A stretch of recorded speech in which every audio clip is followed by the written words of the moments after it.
But it's a lot of work going on. I hear the pile drivers going, and to me, I love the sound of those pile drivers. My wife doesn't love it too much in the morning. She said, "Will they ever stop?" I said, "Yeah, another few months." But it's really something that's going on right over there. It's going to be a beautiful addition to the White House after 150 years. But on this special day, we gather here to celebrate an incredible feat of friendship between Ireland and the wonderful place that we call the United States. We call it America. A lot of good names, but it's a great place, and it's doing really well. We've never done better.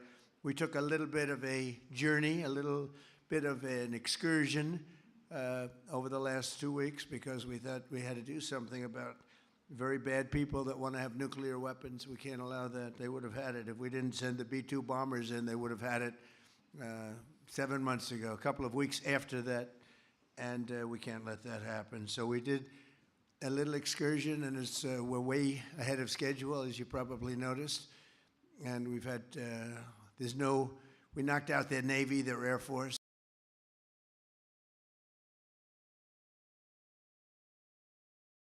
It's been amazing militarily, but it's something that had to be done. Unfortunately, I say, we don't do it with glee. But we've had a great country that's 250. We're celebrating our 250th year and continuing the custom that began with President Truman. We're delighted to host the Taoiseach, who is a great gentleman of Ireland.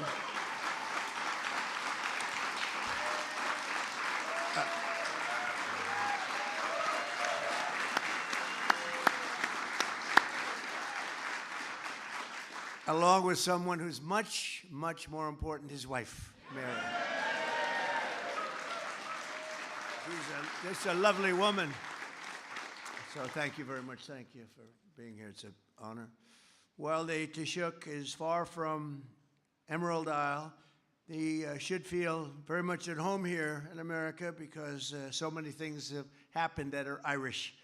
But it's often said that we have 5 times as many Irish in our beautiful country than you have on your wonderful island. I mean, that's a pretty big statement. But they love you, and I think I won't say their first love. Hopefully, it's a close second, but they do love. And St. Patrick's Day, we're here, and it's very, very special. It's always been a special time, even for me. It's been a special time. I feel like I have Irish blood. I'm not too far. I have Scottish blood. Is that good or bad? I don't know.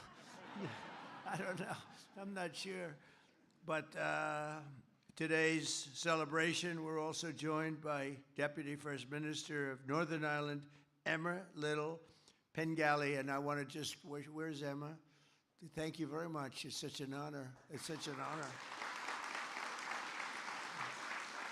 Thank you. We met at the Capitol, and I said, the relationship is very good. That's good. Much better that way, right? Than the old days, But it was really an honor to meet with you. Thank you very much. And thanks as well to members of my cabinet, including 2 Irish-American secretaries, Sean Duffy and Linda McMahon. Where are they? Hi, Sean. Where's Linda? Well, hi, Linda. They've done an incredible job. Transportation and education. And it's sort of... they merged because Linda's moving everybody back to the States. So you have to use we're moving our education back to the States where they belong.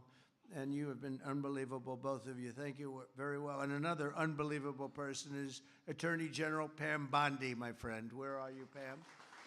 Where are you? Thank you. Thank you, Pam. Secretary of Energy. That's a big one nowadays. Chris Wright. Chris, thank you. Thank you, Chris. Thank you. And Secretary of Labor, Laurie Chavez de Riemer. Thank you, Laurie. Thank you, Laurie. U.S. Trade Representative Jameson Greer. Jameson, we have a $40 billion deficit with Ireland. $40 billion. We got to do something about. Where's Jameson? Okay, please. I'm looking at the little notes, and I'm looking, Bob, Bob, Bob. I'm hearing all of the accomplishments of your great leader, but then I saw the deficit is $42 billion. So they're going to have to buy a lot of our energy, I think, okay, to make up with that. And Administrator Kelly Loeffler, who is great, small business, but small business is big business, I'll tell you, when you add it all up. We're also joined with some incredible friends of mine and very, very powerful but very great people. Speaker Mike Johnson, wherever you may be, Mike. And Senator Mark Wayne Mullen, who maybe is going to be moving over to a little bit of a different position soon. Mark Wayne, where are you? Nobody wants to fight. He's a tough cookie, Mark Wayne. He was a professional fighter. He's a brutal human being, but he's great. Now everyone loves him and we respect him. Also, Representatives Steve Scalise, Brian Stile, Andy Biggs, Pat Fallon, Riley Moore, Ronnie Jackson, White House doctor, former White House doctor. I'll never forget, they said, who's the healthiest president? Because he covered Obama, he covered some others. I don't want to say who. And Trump. He said, by far, Trump. There's nobody even close. He said, by far. Took a little heat for that, but that was okay. Where's Ronnie? Where are you, Ronnie? Doc Ronnie. Whenever I have hi, Ronnie. Whenever I have a problem, I call Doc Ronnie, and he works it out, He's a great guy. And he's done a good job, Mr. Speaker, as a congressman, right? He's been good. And Rich McCormick, and John McGuire, and Beth Van Dyne, all friends of mine, all warriors. And we have a lot of big things coming up. The biggest thing coming up is a Save America Act in the Senate. That's voter ID and proof of citizenship and no mail-in ballots, corrupt mail-in ballots. We're the only country in the world that does it that way, corrupt as hell. And then we added 2 more. We're going to be, I think they're going to be adding a couple of more. One is no men and women sports. That seems like an easy one. I believe that's 99%. And no transgender mutilization of our children, none. That's only polling at 98%, Speaker. So hopefully the Senate is going to be able to get that. You can't ask for 5 better things. I think in terms of, it's not politics, it's really good so good for our nation. I mean, who would not have voter ID? Who would not have proof of citizenship? And the only people who would want not to have that are people that want to cheat. It's very, very simple. We can't let that happen. Some 1,600 years ago, the man who would become the patron saint of Ireland, St. Patrick. Have you ever heard of St. Patrick?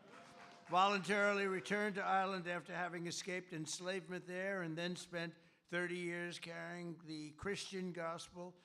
The Gaelic tribes, you know the Gaelic tribes? Everybody here knows about that. I don't, but that's okay. Because of, is that Kelly in the audience? Do I see Kelly? Oh, hi, Kelly. We had good time for lunch today. That's the wife of a man who's extremely Italian that I thought he was a wasp. Our Speaker of the House is very, very Italian. And I always thought he was a super wasp, actually. But because of Patrick, Ireland is now known as the land of saints and scholars. For thousands of years, Christians everywhere have honored St. Patrick and the legacy on March 17th.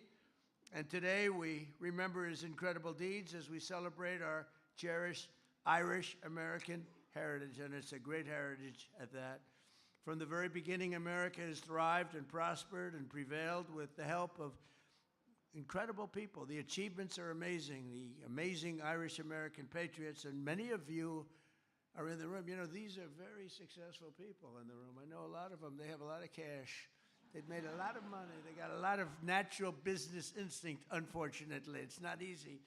Dealing with the Irish is never easy. They are really amazing. The Irish came with William Penn to settle in Pennsylvania. They traveled with Daniel Boone, the great Daniel Boone, to tame Kentucky. And they in 1776 was a man from Cork, fighting in the Continental Army, who became the first person ever known as the phrase, the United States. He came up with the phrase, the United States of America. That's a pretty good phrase. And Americans of Irish heritage gave us the steamboat, the modern submarine, the Model T automobile, and many, many other things. They designed the White House, that I didn't know, the Empire State Building, that I didn't know, and the New York City subway system, which is, when it's operated properly, the best in the world. It's actually quite amazing, but people sort of have lost sight of that. They gave us the works who really of great geniuses, F. Scott Fitzgerald, Flannery O'Connor, and the late, great William F. Buckley was a great guy. And they gave us heroes like Apollo 11 astronaut Michael Collins, really fantastic man. I want to thank the Taoiseach for all of the things and all of those Irish friends that he brought to the room with him. A lot of these are your great friends, and accords to increase and coordinate our space and all of the space program. We have so much involvement together. It's, you know, Ireland is sitting in a very good location in terms of the shot. So he has a lot to negotiate with. But the United States will soon return to the moon. We think it's going to be quite soon. And then we'll lead the world to Mars. It's something that I guess a lot of people want. Some people say it's a lot of money, and other people say it's progress and we should be doing it. In every part of American life, we find Irish Americans who embody the best of our country and point us toward excellence and great success. And nobody has had, I would say, as a group, more success than people from Ireland. One of them is famed chef Patrick O'Connell, founder of the world-renowned Inn at Little Washington, one of the few American restaurants in history ever to receive 3 Michelin stars. In 2019, I was honored to award Patrick the National Humanities Medal, and he's here today, and he's the proud son of Dublin and Galloway. So where are you here? Well, let's see. Good. Come over here. I want to see what you look like. I want to see if you've changed, Patrick. Come on up here. Come on up here. Oh, look at, he's a good-looking guy. Yeah, you haven't changed much, huh? And you love this place, don't you? Good. Nice to see you. Thank you very much. Oh, I didn't know he was coming up, but that's okay. Come on, stay with us. Stay with us, Patrick. That was nice. That's usually a politician does that, you know? That was pretty good. Thank you, Patrick. Good job. That's an amazing job. Also with us is a great Irish-born scholar of American history, Dr. Os Guinness, who's written more than a dozen books on the American founding, God's blessing of America, and the needs to save Western civilization. So, Dr. Oz, where are you? Where are you? This is a different Dr. Oz. We have another Dr. Oz that we know very well. Is here someplace? Yes. How are you? Ah, how are you? Boy, you look nice in the corner. You picked a nice spot. Thank you very much. Congratulations. It's a great career.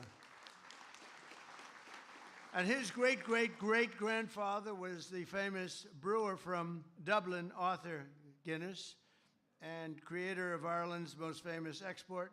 His family helped build Ireland, and now Oz reminds us of the values and principles that built America. So thank you very much. It's a great honor. Nice to see you. Great. And from the banks of the Chicago River to the streets of South Bend, Indiana, we know what that is. Good football and good college, good school. From the steeples of Savannah, Georgia, all the way to the Oval Office, that beautiful Oval Office. Has anybody been in the Oval Office? I know the Speaker of the House has. Too much, right, Mike? Too much, that's right. And by the way, a friend of mine who I just see here is your ambassador to Ireland. His name is Walshy. We call him Walsh. His name is Walsh, and he's a great golfer. And I would think that that's got to be the greatest ambassadorship in history. You're a golfer. He loves golf. He's really good at it. And he's the ambassador to Ireland. You can't do better than that, right? You can't do better than that. But came all the way from the Washington, D.C. area. Irish Americans have left an incredible mark on American history, and they're fighters and thinkers and doers and winners. And for 250 years, and that's what we have now. We have the Olympics coming up. We have the World Cup coming up. And I did take credit for those two. I tried to add in 250, but that didn't work out too well, you know. Because in my first term, I got the Olympics. In my first term, I got the World Cup. And then I said, I wonder if anybody would notice if I said I got the 250 years. And I had calls from, like, Mike, you called me, you said, I'm not allowed to take that one, right? But we have an amazing celebration this year coming up, 250 years. America's truly been blessed by the luck of the Irish. So once again, let me say thank you to everybody. Happy St. Patrick's Day. You are really, really fantastic people. And I want to do something having to do with a thing called the Shamrock Bowl. Does anybody know it? I'll ask my very dear friend, and he is a friend, to come up and say a few words. Thank you very much.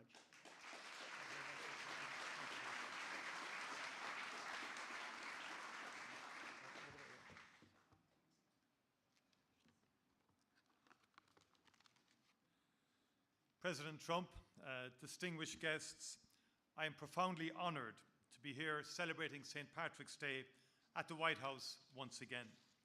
And I'm delighted that we're joined by our great friend, Ambassador Ed Walsh.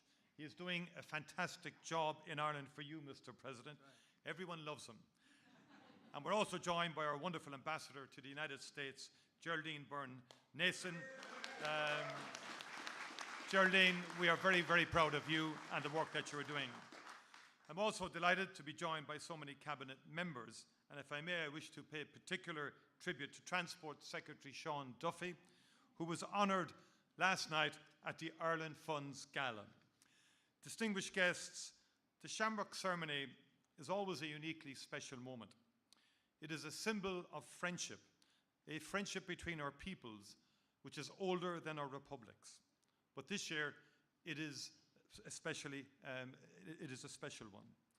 250 years ago, the people of the United States inspired the world with their determination to build a nation on the timeless ideals of liberty, democracy, and equality. For Irish people, both here and back home, these were noble ideals to which they rallied to in incredible numbers. Over a quarter of Washington's Continental Army were Irish. Among the brave and visionary leaders who signed the Declaration of Independence, 3 were born on the island of Ireland, and many others were of Irish descent. When they had finished their historic work on that warm, clear Philadelphia day, the text was rushed into the hands of another Irishman, John Dunlap, who printed the very first copies of the Declaration, which was spread across the world. And in those early years of this new republic, Irish people were active in many more ways. Derryman Charles Thompson designed the Great Seal of the United States, showing the bald eagle with its head turned towards the olive branch of peace. James Hoban, born in County Kilkenny, who designed this beautiful White House. Even the very term, as the President has said, United States of America, was first used in writing by an Irishman, Stephen Moylan, from my own county of Cork. The Corkonians are notorious for their vision, President. He was an aide-de-camp to George Washington and used the phrase in a letter dated the 2nd of January, 1776. Mr. President, the revolution that gave birth to this United States was a flare that lit up the world. It inspired those in Ireland who dreamed of our own republic. It gave strength to all who believed in the self-evident truths of your Declaration of Independence, that all of us, wherever we are in the world, are created equal, with rights to life, liberty, and the pursuit of happiness. That governments are created and draw their powers from the consent of the governed, and that it is our duty as leaders to secure the safety and happiness of the people. That it is the people those who are governed who hold the power. Mr. President, I know that you have designated this as a year to celebrate the Declaration of Independence and the foundation of this republic. As we mark 250 years of these remarkable United States of America, let those revolutionary ideals shine as brightly today as they ever did. Irish people were there when they were authored, and they remain a great source of pride and inspiration to the 35 million Americans of Irish descent. Let them continue to inspire and to sustain those who today yearn for peace, justice, and freedom. Let the USA always be that beacon on the hill, holding firm to those founding values, resolute and constant. And let Ireland and the United States continue to work together to defend them and to build a better world, one that is free, secure, and at peace. Mr. President, no fewer than 23 people of Irish descent have become American presidents. Millions more shaped their communities, their cities, and their country, building an endlessly dynamic, innovative, and resilient nation. From the very beginning, what you, Mr. President, have described as the strength, warmth, grit, and grace of the Irish people has strengthened and enriched this union.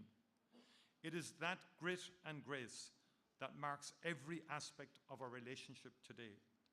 It is what characterized the decades-long US investment in peace and reconciliation on the island of Ireland. Some of those who gave their time, resources, political capital, and commitment to help transform our island are in this room today. You have my deepest gratitude. Ireland is now an island at peace, a place where politics, persuasion, and advocacy have taken the place of violence to achieve our aspirations. There is plenty of grit and grace in the economic relationship too. The US has long been Ireland's largest investment partner. In Ireland, American companies thrive, innovate, and gain access to European Union and international markets. But that investment increasingly goes both ways. Ireland is the 5th largest source of foreign direct investment into the US, with investment by Irish companies valued at $390 billion US. Not bad for a country of just 5.5 million people. Irish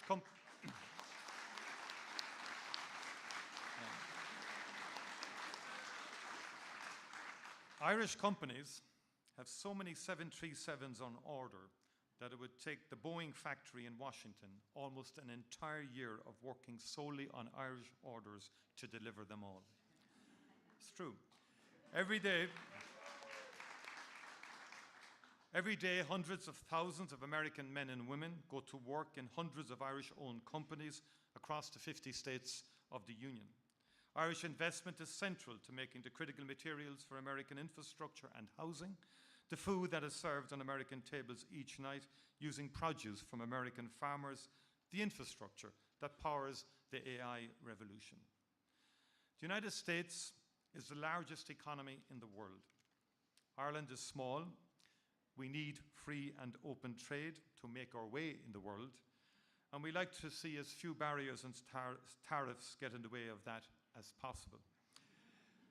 Like other small countries, we see international rules and order, including the United Nations, as essential to our peace and security and to that of the world. Our own recent history has convinced us that dialogue, negotiation, and de-escalation are the ways to make progress. And we especially want to see progress and peace in the Middle East, as I know you do. And we also need a just and sustainable peace in Ukraine. Too many people are dying as a result of conflict across the world, and we owe it to them all to create a better future. Mr. President, distinguished guests, the relationship between the United States and Ireland is deep and enduring. It will always be special. We are in each other's DNA, in the founding ideals of our states and the values which secured our sovereignty. It is hard to imagine the United States without the contribution of the Irish, and Ireland without the friendship of the United States. Today, I will present this bowl of shamrock in memory of all the brave Irish men and Irish women who came here and who believed in the American promise of life, liberty, and the pursuit of happiness.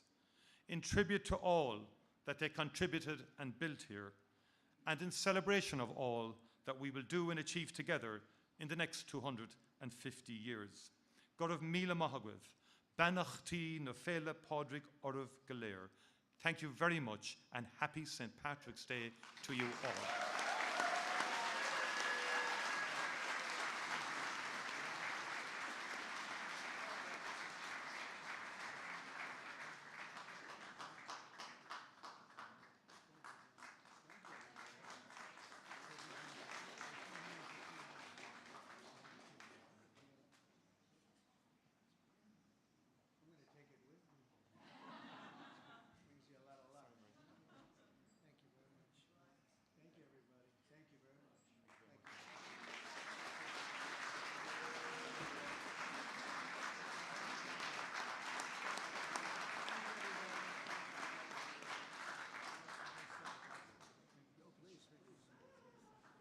My son and daughter, we can